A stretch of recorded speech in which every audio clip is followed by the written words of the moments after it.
20, 30년 전에 연구됐던 내용이 요즘 이제 AI는 우리의 대리인이다. 네. 일을 대신하는 어떤 행동하는 그런 나의 비서이자 뭐 이제는 좀 스타트업들에게 기회를 줘야 된다. 왜냐하면 미국과 중국도 기존 기업이 지금 혁신을 이루고 있는 것이 아니지 않습니까? 그렇죠.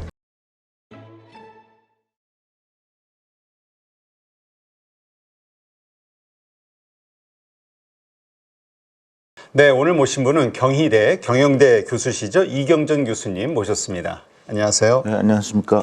네, 이번에 AI는 어떻게 인생의 무기가 되는가 책을 또 내셨는데요.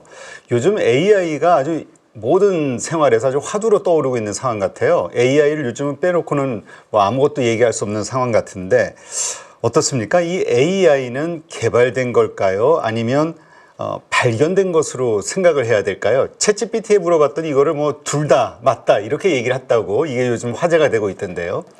네, 제 생각은 발견보다는 발명했다라고 생각을 합니다. 아, 그래요? 네, 그 노벨 경제학상도 받았고 그 컴퓨터 사이언스 분야의 튜링 어워드를 받은 허버트 사이먼이라는 교수가 1960년대에 이미 책을 썼는데 그 Science of the Artificial이라는 책을 썼거든요. 네. 그래서 인공에 관련된 과학이다.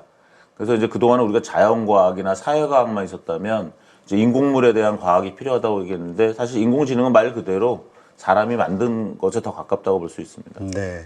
지금 책에서 책 이후에 가장 위대한 지적 발명이다. 뭐 이렇게 또 표현을 하신 것 같은데 그 정도로 이게 대단한 겁니까? 그 말은 제가 한 말은 아니고요. 이제 헨리 키신저가 돌아가셨죠. 한 1, 2년 전에. 그래서 그 말씀하신 겁니다. 그래서 어떤 우리가 인터넷도 굉장히 큰 지적 혁명이고 그다음에 구텐베르크의 어떤 인수해설도 굉장히 큰 지적 혁명이었다면 이제 챗GPT가 나오면서 그동안의 모든 글은 사실 사람이 썼죠. 네. 예, 근데 이제 어떤 글이 이제 사람이 쓴 게 아닐 수도 있다는 것을 알게 됐고 그림도 마찬가지고 음악도 마찬가지가 됐기 때문에 창작. 네, 지적인 어떠한 이제 인류의 문화 유산은 인류의 손과 어떤 인류의 두뇌에서만 나올 거라고 생각했는데 이제 그것이 달라졌기 때문에 또 하나의 어떤 지적 혁명으로 헨리 키신저가 얘기한 것으로 생각합니다. 아, 그렇군요.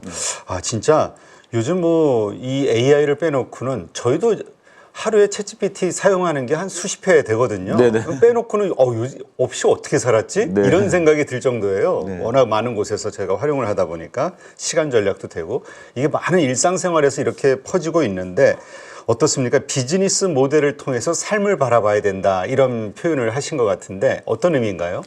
제가 평생 연구한 주제가 두 개라고 얘기할 수 있습니다. 하나는 인공지능이고 하나는 비즈니스 모델이었거든요. 그래서 네. 제 어떤 연구실 이름도 AIBM.net이라고 그래서 AI와 비즈니스 모델 같이 연구하는 그런 연구실입니다.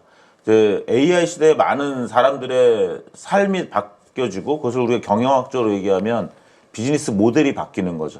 그래서 이제 AI 시대를 맞이해서 우리 개인이 어떻게 자기의 비즈니스 모델을 생각하고 계속 바꿔나갈 수 있을 것인가. 저도 사실은 제 삶의 비즈니스 모델을 계속 진화시키고 발전시키는 그런 준비를 하고 있거든요. 그래서 그런 면에서 책에 그런 내용을 담았습니다. 근데 어떻습니까? AI 얼마 전까지만 해도 사실 이게 또 되게 인류의 위협이 될 수 있다 해가지고 속도를 좀 조절해야 된다 뭐 이런 얘기가 나오기도 했었잖아요. 챗GPT가 너무 빨리 진화하고 있다 해서 예전에 터미네이터 영화를 봐도 인류를 멸망시킨 거는 이 AI인 것 같기도 하고 어떻습니까? 근데 어쨌든 인간의 삶을 바꿀 수 있다. 이런 거에는 다 동의를 하는 것 같아요. 어떤 식으로 인간의 삶이 이렇게 변화가 될까요? 그러니까 그동안은 좀 AI에 대한 잘못된 그 인식이 많았죠. 어떤 SF 영화나 소설에 나오듯이 AI가 자기 의식을 가지고 인류를 결국 지배할 것이다. 그래서 저는 그 관념에 대해서 굉장히 오랫동안 싸워왔는데요. 사실은 AI는 이제 인간의 도구다. 근데 요즘 얘기는 그냥 연필이나 컴퓨터 같은 단순 도구냐, 아니면 이제 파트너냐. 그래서 요즘은 많이 얘기되는 것이 이제 사실 그것도 AI 분야에서는 에이전트라는 이름으로 많이 연구됐지만 20, 30년 전에 연구됐던 내용이 요즘은 이제 AI는 우리의 대리인이다. 네. 내가 결정하고 내가 생각하지만 AI는 나를 대신 일을 대신하는 어떤 행동하는 그런 나의 비서이자 대리인이다 이런 인식이 더 많이 퍼지고 있는 것 같습니다. 아, 그러니까 결국은 우리의 여러 가지 것들을 좀 더 완성시켜 줄 수 있는 도구로 생각하고 활용하는 방법 이렇게 생각하면 된다. 네, 마셜 맥클론이 얘기했던 것이 결국 미디어는 우리의 확장이다, 인간의 확장이다. 예를 들어서 뭐 화살은 손의 확장이고요. 네. 토끼를 잡으려면 손으로 잡으려면 힘든데 화살을 그렇죠. 쏘는 거고, 총은 이빨의 확장이라고 얘기했습니다. 아, 그래요? 어떻게 이빨이 되죠? 그러니까 뭔가 사람이 누군가를 죽이고 잡아먹으려면 결국 치아를 써야 된다는 거죠. 그래서 총은 뭔가를 죽이는 도구고, 이빨로 물어 뜯는 도구고, 화살은 그 정도는 아니고 이렇게 잡는 도구다. 그래서 이제 마셜 맥클론이 어떤 기술이나 미디어는 결국 인간의 확장이라고 얘기했는데, 결국 AI가 우리를 지배하거나 멸망시키는 그런 어떤 공상과학이 아니라 결국 AI도 우리를 확장시키는 거죠. 우리의 힘을 확장시켜서 심지어 우리의 두뇌를 확장시키고 우리의 의사결정 능력이나 행동을 확장시키는 그런 어떤 것이다. 이렇게 이해하시는 것이, 그래서 그걸 통해서 나의 비즈니스 모델을 이제 바꿔 나가야 된다라는 것이죠. 그렇군요. 되게 이제 긍정적으로 좀 생각을 하시는 거군요. 부정적인 면도 있긴 합니다. 지금 중국이 굉장히 로봇을 발전시키고 있고, 미국도 마찬가지인데, 저는 그래서 최근에 우리나라가 어떤 대화 인공지능은 늦었지만 GPR이라고 하는데 범용지능 로봇은 앞서가자라는 새로운 구호를 만들어야 된다고 생각을 하거든요. 아, 그래요? 그래서 어떤 로봇이나 AI 에이전트를 많이 발전시키는 나라가 국방력도 좋아질 것이다. 그래서 결국 AI가 우리를 멸망시키는 게 아니라 AI가 강한 나라가 또는 AI가 강한 기업이 AI가 약한 어떤 주체를 어떤 이기는 시대니까 결코 이제 꼭 낙관적으로 본다기보다는 AI를 잘 활용하고 개발할 수 있는 그런 능력을 갖춰야 된다고 생각하고 있습니다. 아, 근데 지금 그렇지 않아도 뭐, 저희 방송에서도 자주 다루고 있습니다만은 그 테슬라가 휴머노이드 쪽에서 정말 앞서가고 있고 많은 어떤 목표를 가지고 있잖아요. 거기에 또 메타가 또 참전을 하면서 판이 점점 커져가는 느낌. 어떻습니까? 이 한국이 과연 이런 엄청난 대기업들 그리고 그런 기업과 경쟁하는 또 중국의 어떤 그런 빅테크 기업들 혹은 중국 정부 우리가 과연 경쟁에서 이길 수 있는 어떤 그 파워가 있나요? 가능성? 잠재력? 현재 한국의 어떤 상황이나 제도나 정책이 현재 그대로라면 가망성이 없고요.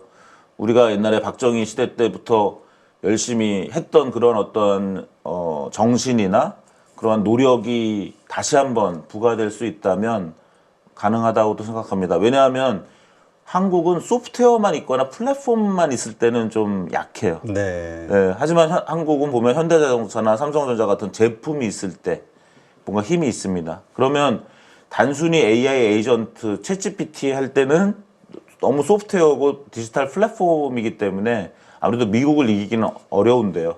한국은 뭔가 그래도 물리적인 것들, 반도체, 자동차, 스마트폰, 뭐 가전, LG의 가전 이런 것들을 생각하면 사실 로봇은 하나의 가전이라고 볼 수도 있고 네. 로봇은 넥스트 스마트폰이라고 볼 수도 있기 때문에 또 그 안에는 또 반도체가 들어가는 것이 필수이기 때문에 한국이 이런 제조가 들어가고 물리적인 것이 들어가면은 그래도 미국과 경쟁하기 좋다라고 생각을 하고 있고요. 한편으로는 그동안 우리가 좀 일본을 이겼다라는 자만감에 한 1, 2년 빠져 있었던 것 같아요. 네. 근데 중국이 그 사이에 완전히 이제 한국을 앞서가는 것이 보이니까 좀 안타까운 얘기지만 한국은 앞서 나가는 거에 두려움이 있어요. 아, 제가 봤을 때는. 앞장서는 거 맨 앞장. 근데 쫓아가는 거는 좀 잘해요. 그래서 좀 저는 늘 앞서가는 것을 잘하는 나라가 되길 바랬는데 좀 안타깝게도 지금 중국이 앞서 나가고 있습니다. 그렇죠. 그러니까 또 한국은 더 열심히 하기 시작할 수 있을 것 같아요. 좀 제발 이제 일본을 딱 따라잡았다고 했을 때 중국도 따돌리고 완전히 이렇게 앞서 나가길 바랬는데 지금은 중국한테 뒤쳐져서 일단 말하기가 쉬워졌습니다. 오히려 중국을 잡으면 된다. 중국 봐라 이렇게 중국이 잘하고 미국도 잘하는데 예, 우리가 미국이 잘할 때는 좀 포기하고 좀 그런 맞아요. 면이 있었습니다. 미국은 우리가 워낙 네. 우리 소위 천조국이라고 생각을 해가지고 감히 우리가 아마 이런 그 패배 의식이 있는데 중국이 하면은 에이 왜 네. 쟤네가 하는데 우리가 못해 이런 느낌? 그랬는데 지금은 이제 미국도 중국을 무서워하고 중국이 분명히 한국보다 거의 모든 분야에서 앞서 있다는 것을 인정하는 것이 새로운 출발이 될 거라고 생각합니다. 네. 사실 그동안 빅테크 기업들의 이 AI에 관련된 투자 금액들 규모를 보면서 이걸 누가 쫓아갈 수 있을까 이런 생각이 들었는데 이번에 딥시크 나오면서 뭐야? 싸게 우리도 만들 수 있는 거 아니야 이러면? 뭐 이런 생각이 들긴 하더라고요. 이런 게 하나의 그 자신감이 될 수 있을까요? 그리고 실제로 그러한 기술 개발이 가능한가요? 국내에서도? 딥시크는 정말 그 한국한테 큰 행운을 줬다고 생각을 합니다. 그런 딥시크 R1 같은 걸 만들려면 최소 100억에서 1000억 정도가 드는 일이었고, 그것을 또 돈을 쓴다 해도 만든다, 그런 성과를 달성한다는 보장이 없었기 때문에 한국의 기업들이 아직도 그런 것을 제대로 발표하지 못하고 있었는데, 결국 중국의 딥시크가 R1을 발표하면서 한국의 모든 기업이 100억에서 1000억을 이제 낭비하지 않게 된 거죠. 그래서 그런 강력한 AI를 그냥 오픈소스로 가지게 됐다는 면에서 장점이 어떤 큰 이제 기회를 줬고요. 다른 한편으로는 이제 딥시크가 그냥 우연히 나온 게 아니라는 걸 알 필요가 있을 것 같습니다. 또 우연히 안 나왔다면 양원평이라는 사람을 제가 최근에 공부했더니 너무나 대단한 사람이더라고요. 천재라고 하던데요? 천재는 많지만 결국 그걸 해낼 수 있는 어떠한 그 비전과 그런 생각이 또 있었다고 생각을 하고요. 2007년에 대학 졸업하고 2010년에 학부 졸업하고 청두의 어떤 임대주택에 들어가서 여러 실패를 합니다.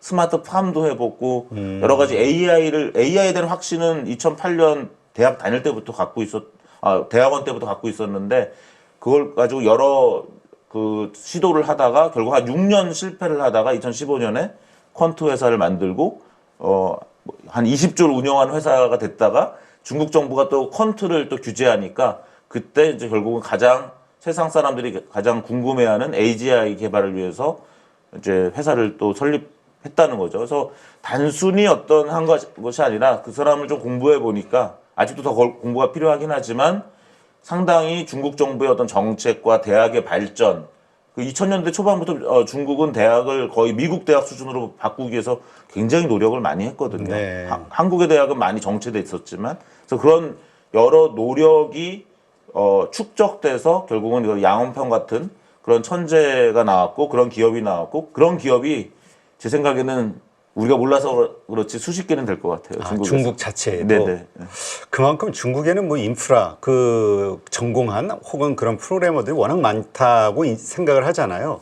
한국은 어떻습니까? 그러한 것들이 우리도 모르는 어딘가에서 지금 막 만들어지고 있을 정도의 어떤 그 인프라 혹은 인력들이 충분한가요? 일단 중국과 단순 비교해 보면 한 20분의 1 아닙니까? 그렇죠. 인구 대비로 인구 대비.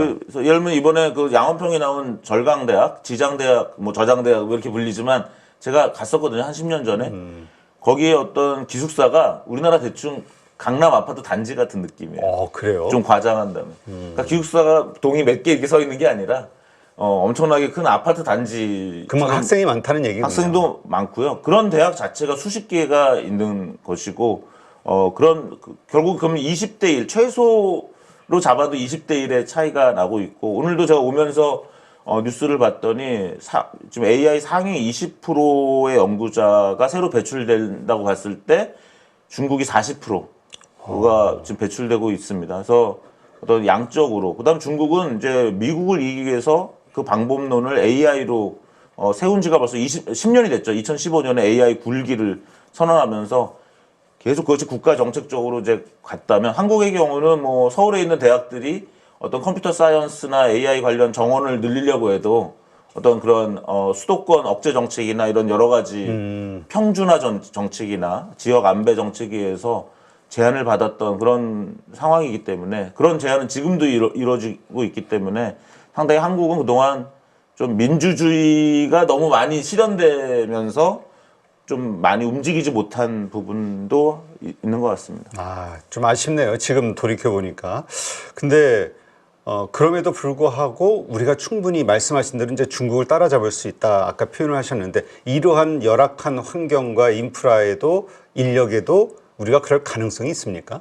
그 UAE나 사우디에 가봤더니 한국에 대한 평이 너무 좋습니다. 한국 사람들 굉장히 신뢰하고요. 왜냐 한국 제품은 미국이나 유럽 제품만큼 퀄리티가 좋은데 납기를 지킨다는 거죠. 아, 빨리 만든다. 그다음에 가격도 적절하다.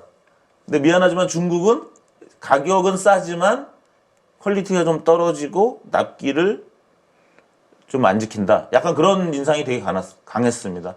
한국은 그런 우리 중동 개발 붐, 70년대 개발 붐부터 우리의 선배님들이 그런 어떤 신뢰를 쌓아온 것 같아요. 그래서 한국은 그런 신뢰가 있고, 그다음에 K-팝이나 어떤 K-컬처에 의해서 한국의 브랜드가 너무 좋죠.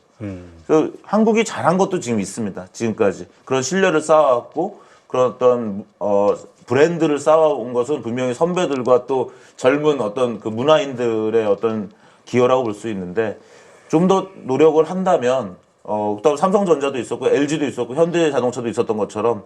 근데 저는 그런 건 있는 것 같아요. 이제는 좀 스타트업들에게 기회를 줘야 된다. 왜냐하면 미국과 중국도 기존 기업이 지금 혁신을 이루고 있는 것이 아니지 않습니까? 그렇죠. 네, 그렇게 보면 좀 더 스타트업에 대한 더 그 신경을 국민적으로 써주는 것이 필요하다고 생각하고 있습니다. 네, 이런 관련된 우수한 인재들이 만든 어떤 스타트업에 돈이 흘러갈 수 있게 해줘야 된다. 네네. 근데 어떤 분이 그런 얘기 하시더라고요. 한국은 자꾸 대기업들이 투자를 해도 그다음에 자기 조직으로 만들려고 하는데 미국이나 이런 나라들처럼 그냥 그 자체로 지분만 가지고 있으면서 그냥 그 문화를 가지고 막 커나갈 수 있게 지원해주는 서포터의 역할을 하는 게 훨씬 더 성과가 크다. 이런 얘기 하시는 분들도 있더라고요. 어떻습니까? 현장에서 워낙 많이 일을 하셨으니까. 둘 다 필요합니다. 지금 로봇 같은 경우는 삼성이 레인보우 로보틱스 인수했고요. 네. 현대가 일찍이 보스턴 다이나믹스 인수했고, 또 LG가 최근에 베어 로보틱스 인수한 것처럼 그런 스타트업의 인수도 당연히 필요합니다. 사실 그동안은 어떤 재벌에 대한 규제 때문에 대기업들이 인수하고 싶어도 못한 경우도 많았고, 투자하고 싶어도 못한 경우도 많았고, 지금도 역시 여러 제한이 있습니다. 그러니까 지금도 투자하고 싶어도 못하는, 예를 들면 벤처 캐피탈의 어떤 지분이 뭐 외국 돈을 받아도 안 되고 외국에 투자해도 안 되고 대기업의 지분도 어느 정도 제한돼야 되고 여러 가지 그 투자하고 싶어도 못하는 그런 것들이 많았는데, 이런 것들은 이제 좀 풀어야 되지 않을까 하는 생각이고요. 그래서 대기업들이 인수하는 거 저는 박수치고 싶습니다. 근데 늘 인수하려고 하지도 않고, 오히려 더 중요한 건 뭐냐면 인수하고 싶어도 못할 정도의 이제 생태계가 돼야 되는 거죠. 예를 들면 페이스북 같은 경우는 마크 주커버가 초기에 마이크로소프트의 인수 제안을 거절했고요. 오픈 AI도 좀 사실상은 마이크로소프트 회사지만 여전히 그래도 마이크로소프트 오픈 AI의 어떤 독립성을 인정하고 있고, 최근에는 일론 머스크가 또 인수하겠다고 했는데 또 거절하기도 하는 여러 가지 그런 창업자나 그 벤처 기업 또는 스타트업 입장에서 봤을 때 대기업의 인수 제한이 그리 매력적이지 않은 그런 상황. 최근에 퓨리오사 AI는 또 지금 메타인가요? 메타에서. 네, 메타가 또 인수한다고 하는 건 굉장히 안타깝죠. 한국에서 그렇게, 저는 그래서 신발론이라고 많이 펼칩니다. 한국의 어떤 좋은 창업자들과 스타트업이 발이 너무 큰 거예요. 근데 한국의 신발은 작아. 그럼 거기에 맞추라고 막 발가락을 잘라라, 막 발을 깎아라 이렇게 하는, 그러다 보니까 퓨리오사 AI도 결국 외국에 나가게 되는데, 또 지금 뭐 여러 아직 투자가 결정된 건 아니죠. 네. 네. 그러니까 옵션, 스스로 막 돈이 막 들어와서 스스로 성장할 수도 있는 환경, 그렇게 만들어줘야 이렇게 됐든 저렇게 됐든 이 옵션이 여러 가지가 되면서 더 성장할 수 있는 기회가 커진다, 이렇게 봐야 되는 거군요. 단적으로 말씀드리면 실리콘밸리에 가면은 모든 사람이 투자자입니다. 제가 팔로알토에도 한 3년 살았었는데, 뭐 카페에 앉아 있으면 여기도 투자, 여기도 투자. 동네 아주머니도 투자를 하려고 굉장히 애를 써요. 그 작은 기업들 찾아서. 네. 괜찮은. 그러니까 뭐냐면 투자자들이 기업을 찾는 분위기입니다. 근데 한국은 어떻습니까? 기업들이 투자자들의 줄을 서야 되는 거죠. 그러니까 생태계가 잘못됐다는 거죠. 그래서 그런 실리콘밸리가 강하다라는 것은 기업가들을 굉장히 우대하고 기업가들한테 투자할 기회를 받기 위해서 굉장히 줄을 서는, 투자자들이 줄을 서는 그런 생태계가 갖춰졌기 때문에 누구라도 창업을 하고 싶어하는 그런 것이죠. 네. 한국의 경우는 좀 그런, 아직 그 정도는 안 돼 있고 열심히 정책적으로 계속 노력을 해야 겨우 나오는 그런 상황인 것 같습니다. 네, 알겠습니다. 하여튼 이러한 것들을 빨리 이 시스템을 바꾸는 것, 생태계를 바꾸는 게 필요하다. 그리고 AI가 우리도 그 AI 그 경쟁 속으로 뛰어들 우리는 잠재력이 있다 이렇게 이해를 하면 되겠군요. 네. 근데 처음에 챗GPT가 나왔을 때 맨 처음에 제가 기억으로는 그 데모를 했던 것이 헐리우드의 그 작가들 그러니까 창작에 대한 그 위협을 받아가지고 생존권 위협 뭐 이렇게 해가지고 했던 뉴스가 기억이 나거든요. 이 AI로 인해서 일자리가 사라지게 되고 결국 인류가 더 어려워지는 거 아니냐. 이러한 그 부정적인 그 평가들도 있었잖아요. 이 부분은 어떻게 보세요? 오히려 무기를 삼아야 된다 이렇게 표현하시지만. 네, 그 참 말하기 어려운 상황인데요. 저는 AI가 마지막 기술이라고 생각하지 않습니다. 만약 AI가 정말 마지막 기술이라면 모든 것이 끝이겠죠. 네. 하지만 예전에 자동차가 나왔을 때도 마부를 보호하는 적기조례가 영국에 있었고, 그래서 결국 자동차 산업은 영국이 시작했지만 미국에서 이제 꽃을 피웠고요. 카메라가 나왔을 때도 그 카메라를 만들려고 했던 열심히 노력했던 사람들은 화가였습니다. 다게르라는 오페라 극장의 화가도 있었고 레오나르도 다빈치도 화가였고요. 그래서 화가들이 카메라가 나왔을 때 더 돈을 벌었다고 합니다. 사진사로 변신했기 때문에. 그래서 결국은 지금 AI로 직업이 위협받는 듯한 느낌을 받는 사람들이 저는 더 축복받았을 수 있다고 생각을 합니다. 누구보다 먼저 그 AI를 활용해서 자기의 어떤 비즈니스 모델을 전환할 수 있는 것이죠. 그러니까 결국 위기가 닥치니까 변화를 해야 될 필요성과 환경이 되는 거고 그것이 결국 남들보다 먼저 그러니까 긍정적인 변화할 수 있는 기회가 만들어지는 것이다. 이렇게 생각할 수도 있다. 이거죠? 네. 그렇지 않은 분야도 있겠죠. 왜냐면 버스 안내양이 옛날에 시내버스에 있었는데 그분들이 결국 지금 버스는 자동문이 생기고 뭐 버튼이 생기고 하면서 그다음에 그냥 그 티머니 같이 그냥 툭 터치하면 돈도 쉽게 낼 수 있기 때문에 버스 안내양이 없어졌는데 중국에는 제가 몇 년 전에 가봤더니 있던데요. 북경에도. 그래서 제가 보기엔 아무 역할이 없는데 있습니다. 운전사를 오히려 감독하는 느낌이 들었을 정도였어요. 돈 빼돌리나 감시. 했는데 그 버스 안내양들이 실직해서 굶어 죽었을까요? 저는 아마 더 좋은 직업으로 갔을 거라고 생각을 하고요. 결국은 기술이 발전하면서 사람들은 기술이 발전한다는 건 생산성이 일어나서 다른 곳에서 많은 어떠한 돈이 가치가 생긴다는 것이고 그 가치가 생기면 사람들은 또 새로운 욕망이 생깁니다. 네. 네. 호모데우스에서 유발 하라리가 그랬죠. 그러니까 사람은 앞으로 세 가지 욕망이 있는데 어떤 불멸의 욕망, 오래 살고 싶다. 그 다음에 행복의 욕망, 그 다음에 신처럼 살고 싶다. 신성의 욕망. 결국 이 욕망은 AI가 나오고 AGI가 막 나와도 여전히 실현하지 못하고 있는 욕망이기 때문에 사람들은 계속 그 욕망을 만들어내고 그 욕망을 충족시키는 기업과 개인이 생기고 그러면서 경제가 계속 돌아갈 것이다. 저는 그렇게 보고 있습니다. 네, 알겠습니다. 이러한 것들, 그것 때문에 우리 사회, 우리 인류의 생활은 확 바뀔 것이고 우리는 거기에 두려움을 갖기보다 도전하는 이러한 환경을 만들어서 잘 흐름을 이어가야 된다. 네, 이렇게 이해를 하겠습니다.